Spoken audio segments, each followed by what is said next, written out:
Okay. Our what are they called? Our production Showrunner? Yeah, whatever. She's not really our showrunner. She's our floor manager. She's great. However, our hand signals are. I'm confused.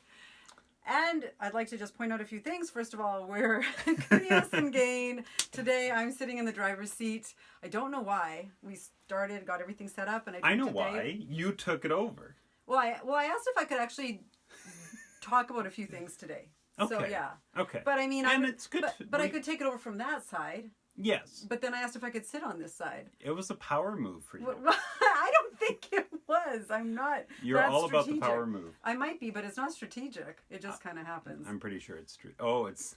I don't know what it is. It's like automatic. I don't know. But you know what? It was Women's March yesterday. Yeah. So maybe. Yes. It's empowered you to take control of the show. Just this episode. We'll see what happens. You should take over more shows. Well, we'll see what happens. Okay. You might regret it. We're going to have to roll along here, aren't we? I'm the one derailing you, too, so. Oh, dear. So we're from Regina, Saskatchewan, and we are... Have you introduced who we are? Yeah, Counios and Gane. Okay. Yes. Angie Counios and David Gane. We are co-authors of Along Comes a Wolf and Shepherd's Watch. I hope these are the right way up. Yeah, they are. Good. And they're ratty because they're my reading copies. Right. From, like, when we do shows and... Public talks and stuff. Yeah. So, yeah. That's nice, though. I like a well-used book. So here we are on our third episode of Counios and Gane Live, which is... I've convinced you to do 3 episodes so far. I know. I wasn't even sure the first time. And 20 minutes of it. Yeah. Anyways. So... I'm like, let's keep talking. Yeah. Okay. Well, I think we're there. But you gotta say what is the show about, Ange? Us. And about answering questions and writing in collaboration and life and things like that. Yeah. Awesome. So every week what we do is we bring something we love to the show. To just or things that we're trying out for the first time. Right. Because I've never tried this. This is exciting. So tell us what you have. And we try and do local. Yeah. Last week we had cocoa. This week we are doing wine. It is Prairie Bee Meadery. And it is from... It has a beautiful label. Karen, Saskatchewan. And I was actually going to bring it last week, but I didn't. And I have the strawberry version of that. Oh, okay. So I'm going to pour you a bit. Glug, glug, glug. That's enough. This is not what I do when I'm at work. No, this is... Oh, it smells good. Does it? Okay. And then we got to give some to my wife. Because... Can I tell them why? Sure, if you want to. So... The 21st. I almost mixed up the numbers. It is the 21st today. Of January is David and Kate's 17th wedding anniversary. Yes. Let's cheers to that. Okay. Thank you for marrying my sister. Thank you. I actually thought we could do the show about that, but I figured let's do the other show. Sure. Okay. But again, I mean, it's like, here you are. Here I am. Oh, I never drank. And Gane. Oh yeah, it's bad luck not to. Did you know that? Mm-hmm. Ooh. Interesting. I like it. Awesome. Well, there's more for you to drink as the show goes on. Oh, dear. Okay. So that's what we're drinking. Yes, today. And that's why we're drinking wine. Because they've been married 17 years, and who doesn't need a drink after that? Yes, and my wife's not even in the room right now, but that's what we're doing. You love her, right? Yeah. Okay, good. Just checking. Our floor manager is also his daughter, so yes. My niece. Okay. So what have we been... This week we've been working on part 4. Our edits are coming for book 3. We're trying to get it out right away. Or get the edits done. We're still hoping for a spring release. Starting to look at covers for the new book. That's a big focus right now. Yeah, I saw the examples. Yeah. Hopefully we'll get to share that with people very soon. And I'm going to quickly mention that this is live on Facebook right now, and then we're going to post it to YouTube later. But next week, we're not going to do a live show, but we are going to have a recorded show at this time coming up. So, yeah, we're going to try. We're trying different things. We keep trying different mics. This one, the mic totally failed, so we're going without a mic today. And we're 100% happy with feedback. So if anybody has any suggestions, or if you've noticed there's like a sound glitch or something wrong with the image or whatever. Although the sound glitch from last week, if you watched the recorded show, was because we were recording. It's weird. It's recorded live and it creates this delay, and that's why we got rid of the mic. Is that what happened? Yeah, it's all Oh. it's called latency, and that's the It problem. sucks. Yes. So, anyways, so instead of focusing on a specific topic, we thought we'd go into. We've been receiving lots and lots of questions. We got some last week. We had some previously. We had some people send us some more questions, and yeah, we've got tons of questions. So let's go into our little bag of questions. Oh, that's a good question right off the bat. Were you always a storyteller? Yes. Why? Explain. You know, that's... Wow. Okay. Actually, very interesting. I think I always was, but I was incredibly shy, which is, for anyone who knows me now, hard to believe, but it's true. So I wouldn't verbally storytell. You know, my dad loves sitting around and telling all sorts of stories, and That's interesting. My dad did too. Yeah, and I think every family has their storyteller, the one who sits, you know, after dinner and kind of elaborates on, you know, family history and embellishes and makes it really fun. So I grew up listening to my dad tell stories, and no offense to my mom, you're a nice lady too, but Dad was the one who I think brought the stories. And when I get together with friends in Greece, they always say it's a Counios thing. When like cousins... I've seen you in a room. You are a storyteller, yes. Yes. So, but when I was younger, I didn't verbally present stories. I wrote them down in my journals, my hundreds of journals, which one day I might burn. I don't know. So yes, I think that it wasn't in the form of like storytelling in the traditional sense of sitting across from people and telling the story. This is that now. Yes. Wow. But yeah, so for me, I'd say yes, I always was. I grew up around it. I wanted to be it. And I mean, even now with like the job, I teach theater and art, which are forms of storytelling. So yeah, so my answer is yes, I always have been, and it just came in different versions, and it finally evolved to the more kind of tangible, physical. Yeah. I am an author, storyteller. Nice. Yeah, so that's me. How about you? I think that I started. Well, no, I know. Okay, so I started writing as a teenager. I remember a bit in grade school, but I remember when I was, you know, a teenager, I went home, sat down at my Commodore 64. I feel like I've told this story so many times. Sat down at my Commodore 64 and just started writing a story, and it just came out really quickly and really easy. It was, you know, a little horror sort of story. But the thing that so once I did that, then it just kind of kept on rolling and rolling for about a year, and then I got really stressed out about grammar, punctuation, and those kind of things, because I would get edits back from people who were like trying to help and everything, but then it just overwhelmed me, and I quit writing for 15 years, and it took me a long time to finally get back. But yeah, so if I ever ask myself, was I a storyteller to begin with? I don't think so. It took me until, well, I don't know, because it took me until I was, you know, a teenager to start writing stuff, but I always had an active imagination. And I remember I used to copy a lot of stories when I was in grade school. Like, disaster films were my favorite thing. So I always had disaster movies of planes going into the ocean, and because I loved, what was it, Airport? 79 or whatever. Yeah. Yes. Oh, those were so scary. Those were my favorite movies of all time, and I don't know why I'm doing this tangent, but I It's good. watched them all. It is. I didn't know any of this. This Oh, is really? Awesome. Yes. I used to watch them all. It's like an Oprah show. and You're revealing. it was like we would go over to people's houses, like my cousin's house, and we'd sit down, and all of us would watch the, you know, whatever that movie was, right, for Airport. And I remember that. and then I would steal those ideas and put them into my own story. Because they're good ideas. Yeah, and then actually one time, this is a total sidebar, and if my sister ever watches and mother watch this episode, I got grounded from, I don't want to talk about it, but I got grounded for doing something stupid, and I was not allowed to watch TV. I was not allowed to watch TV, and I missed out on Knight Rider, and I was really upset about that.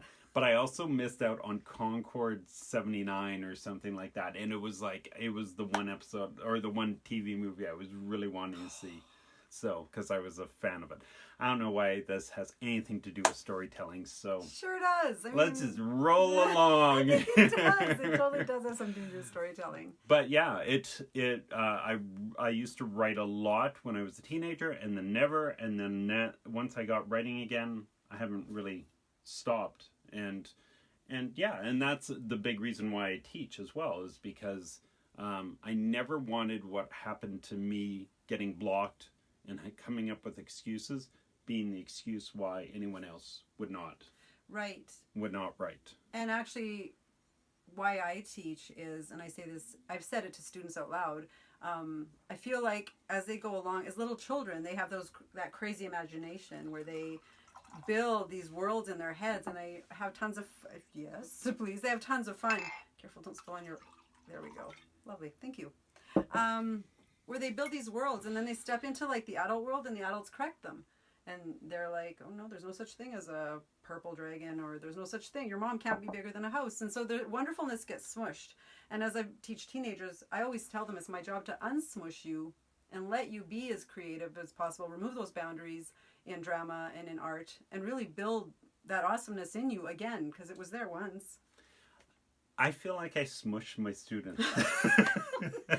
Well, yin yang, I don't know. Well, because I'm always want them to write, but I also want them to learn how to, do a basic sentence, how to build a basic paragraph, put punctuation at the end of sentences and stuff like that. Because my thought is, at that age, they're university students. Yes. They're going out into the world. They're submitting the work. They have to have those skills up there, and I don't know why, but they're not operating there. And I don't know if it's because there's such a short turnaround for them to get the work to me that they're just like, they do that first draft and throw it out.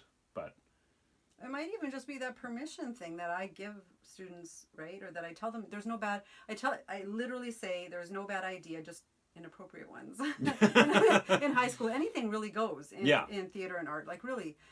Except if it's inappropriate, then I don't need a call from home or the office. But there's still that hesitation, and I think people, even adult people who are not writers in your program, like in your courses in university, hesitate to be awesome. Yes. Do you know what I mean? Yes. Okay. But and for me yes, I agree with that. But I always notice I have students who take a long time to get into the rhythm of the class. Mm-hmm. But if they start writing, and this year I made it so that each week they had to get something out. And that really just I found everyone got kind of past all their insecurities and everything like that. I had one guy who was saying to me, you know what? I ran out of my ideas a couple of last week. Now I'm just running on fumes, but now it was just, he was making stuff up and but still getting the task done. Yeah. And that actually makes me think of something else, which is when I wasn't writing, and then I finally started getting writing, I wrote pretty well 10 scripts in 1 year. Mm-hmm. And it felt like I was just clearing, I always call it clearing the logjam, where it was I had all the ideas in my head. They were all built up there, and I just needed to get rid of the garbage. And then once the garbage was done, then it just started coming up with new ideas. That's why I never really hold on to any ideas anymore. Yeah. Because it's the more it stays in there, then the more it doesn't move anywhere, and it just kind of becomes dead story ideas. I had a prof who one time said to another student, not me, but he was like, why are you not like what. I think the student had the idea for several years, and he was like, well, something is holding that thing back. And I always kind of think about that. It's like, maybe it wasn't a good idea and you just need to let it go and move on, or just get it down on paper and then move on. Because that's what I did. Was I wrote a lot of crappy scripts, and then once the crap was gone, it was like, oh yeah, let's enjoy this and see what happens. Yeah. But I mean, you put in the time, you got rid, like, it's that filtering process where you just dump it all, and from it comes something. Yes. Right? Well, even when we tried to retread, before Along Comes Wolf came along, we had a different idea from a script that we had written, and we were going to try and turn it into a book.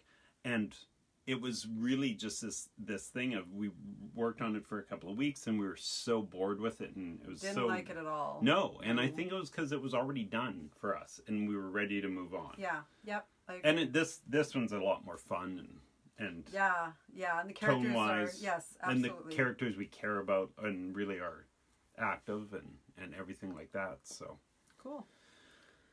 Do we have time for? No, we don't really have time for another questions, because it's like we have 4 minutes left. Oh, look at us 4 go. minutes of the show. Wow, that rolled around. So, okay. So do we have any wrap up reflection? Actually, I'd like to say I really enjoyed learning that little bit of your personal life that would not have come up at the dinner table downstairs on a Sunday, right? Well, it might have. Well, yeah, 17 years later it hadn't. Like, that's interesting. So my reflection is that was kind of cool. Okay. And the impromptu question and answer, and then it winding up there. I like that a lot. I like this format a lot better than having something too solid, because I find that our best moments are always between just us being in the middle of the conversation. Yeah. Because when we build a story or work on an idea and we're in the same room, it's us. We usually have like a half an hour of telling stories about our lives. Oh, that's true, yeah. And then we get into the work, and then we peter out. And well, even with our pitch in Saskatoon. Yeah. We did our pitch, but then we got to talk to the audience and the producers. Yeah. And that was And then we carried on, yeah. Because that was authentic. That was just us talking and bouncing off each other. And that was just because I thought it was a good thing. That was a book to film pitch because of Saskatchewan Film Week. Right. We can throw down a link if you like. We'll look for something and connect to it. So, yeah, it was a really good thing. It was put on by the Saskatchewan Writers Guild, as well as Sympia, I think it was. Yeah, Saskatchewan doesn't exist anymore. Oh, yeah, right. That's why we're writing books. Let that go. That's another story. Okay, Book of the Week. Book of the Week. I talked about this last week, actually. What Looks Like Crazy. You did talk about it? Okay. Yeah, I mentioned it briefly. Okay. What Looks Like Crazy on an Ordinary Day. I read this in 1999, March 19th, 1999. Oh, that's interesting. You put the, when you read it at the back. And this book belongs to Angie Counios. Like, I was 5 years old. Really? Yes. Isn't that funny? And that's my writing. Oh, and this is the first book that I remember that I started actually having a dialogue with the author and making comments on the side. Like, I wrote one that said, haha, funny description of a fat person. Okay. So there must have been a funny, I don't remember, but this is about a woman who is HIV positive and her experience in her life once that diagnosis happens. So last week was a woman who goes on a big long journey. This is more of a spiritual journey about a woman again, which is interesting. And this was kind of like, I didn't do a lot of reading, and then this was kind of the first book that I was like, I need to start reading again. And I just started picking up novels, and this was it. So really fun, how could an HIV positive story be a fun, but it was a very fun kind of light telling of life, and how no matter the situation you can put a spin on it that's entertaining and kind of a roll with the punches sort of experience. Cool. I picked Zen and the Art of Motorcycle Maintenance. Found this, not this one, but I found it in the high school library. I don't know why we're going back to high school today.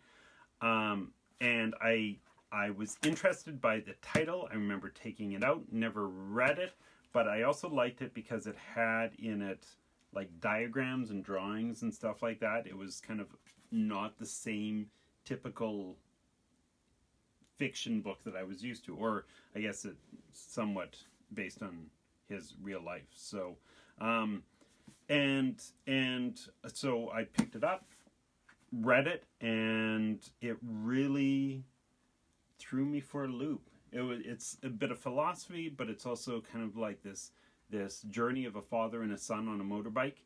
And then the ending just like floored me, and I can't say anything about the ending. Don't, because I need to read it. Yeah, I own a copy. Yeah, it's like one of those big books that I'm gonna keep in my bookshelf for a while, because and I noticed I don't usually write in books because I like to give them away. Yeah, but I do like that's a good idea. Sticky notes are a really sticky good notes, and I have a lot of sticky notes as I'm flipping through it. So that's awesome.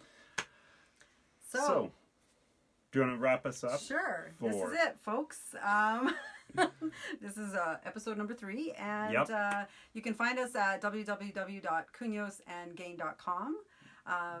That's where we post these, our YouTube links, as well as news about what's going on with us, updates on the books, stuff like that. Or shop.couniosandgane.com if you want to get a book, that'd be great. Yeah, these are both on there. Just so you know, every time you buy from shop.couniosandgane.com, that's a mouthful, we donate to a local charity, $1. Street Culture Project. In Regina. As well as we, I think that's the charity. So that's the charity. So we give a percentage of our book to that organization. We've already had an awesome visit with them and talked about that and given them some money already. So thank you to you guys for supporting that. Thank you. We always love your support. And if you like what we do, follow us on YouTube, follow us on Twitter, Facebook, Instagram. We've hit all those sites. We're a lot of those places, as well as if you want to send us questions that we'll put into our little box or our bag of questions. You can send it to us on Twitter or on Facebook, and we'll use the hashtag #AskCouniosandGane, which is all one clump of words. So, yeah. That's it. That's it. We're getting better at this? Yeah, we are. So, thank you for tuning in. Appreciate it. Happy anniversary. Thank you. I will let my wife know that. And remember, we will not be live next week, but we are going to have a show pre-recorded. So, thank you for tuning in. Happy Sunday. Bye.